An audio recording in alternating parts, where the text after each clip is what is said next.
कन्या राशि कन्या राशि व्यक्ति विशेष कथा जदि कहवा कन्या राशि कालपुरुषर हूँ षष्ठ राशि द्वि स्वभाव राशि अर्थात दात्मिक राशि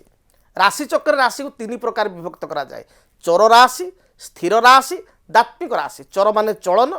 स्थिर माने स्थिर एवं जे दीटाक स्वभाव डुअल कैरेक्टर सेटा हूँ कन्या राशि कन्या राशि व्यक्ति विशेष बहुत इमोशनल बहुत समय निज पेटर कथा रखिपारती डगडग होगी अन्य मागे पाखे कही जाती जोटा कि अनेक समय से असुविधा भोग करि बहुत समय अन्य को साहाय्य करने जाए निजे असुविधा पड़ जाती उपदेश क्या शुणा भल पाती ना मात्र उपदेश दबाक बहुत समय भल पाती से बेले बेले कहुए सत्यम वद अप्रिय सत्यम माम वद सत कहतु अप्रिय सत्य कहतु ना ये कथा कहुए कन्या राशि व्यक्ति जो देखा मैंने व्यावसायिक बुद्धि टाटा को केमती 10 टଙ୍କା करवा सब स्वभाव व चिंताधारा बेले बेले अधिक आशा कर बहुत किसी हर दिखती तेज जदि आम देखा कन्या राशि व्यक्ति 2024 मसीह किसी घात प्रतिघात देखा देछि बृहस्पति राशि ठारू वर्ष आरंभ में भाग्यस्थान रही 9th हाउस रे शनि रही 6th हाउस रे कुंभ रही राहु रही सप्तम एवं केतु रही राशि रे राहु सप्तम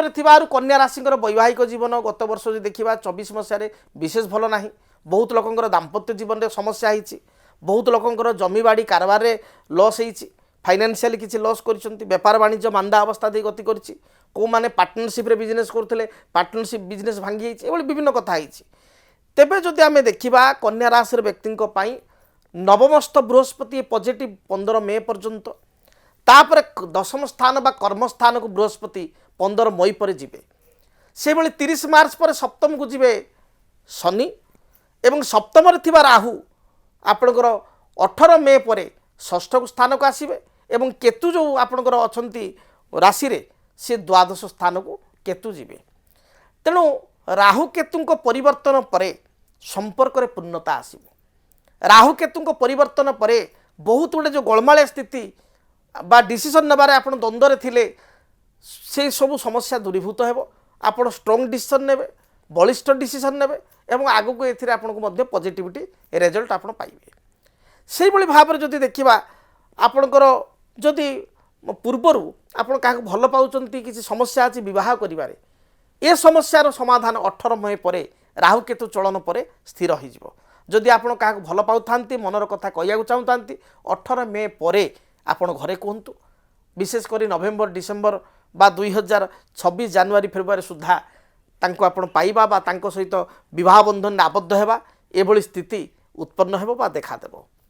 वाणिज्य परिवर्तन कर्मक्षेत्र परिवर्तन पॉजिटिवली हम